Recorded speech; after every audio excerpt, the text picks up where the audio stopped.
ప్రభుత్వం అధికారంలోకి వస్తుందో ఆ పార్టీకి చెందినటువంటి వ్యక్తిని మనం శాసనసభ్యుడిగా గెలిపించాలా వద్దా అని నేను అడుగుతా ఉన్నాను. కాబట్టి మిత్రులారా, పార్లమెంట్ సభ్యుడిగా నాకు, శాసనసభ్యుడిగా రాధాకృష్ణ గారికి దయచేసి అవకాశం ఉంది. మేము సామాన్య కుటుంబాల్లో పెట్టినటువంటి వ్యక్తులు, తాత ముత్తాతల ఆధారంగా రాజకీయాల్లో వచ్చినటువంటి వ్యక్తులు కాదు. మేము డబ్బున్నటువంటి కుటుంబాల్లో పెట్టి రాజకీయాల్లోకి వచ్చినటువంటి వ్యక్తులు కాదు.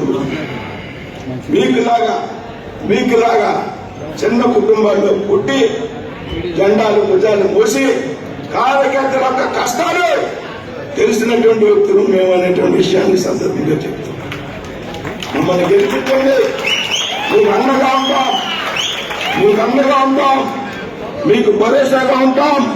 5 సంవత్సరాల కాలంలో మనం పడినటువంటి ఇబ్బందులు మనం మర్చిపోకూడదు అనేటువంటి విషయం మీకు అందరికీ గుర్తు చేస్తున్నాం.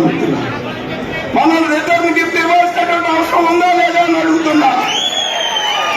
అక్రమ కేసులు పెట్టి మన వ్యాపారాల మీద దాడులు చేసి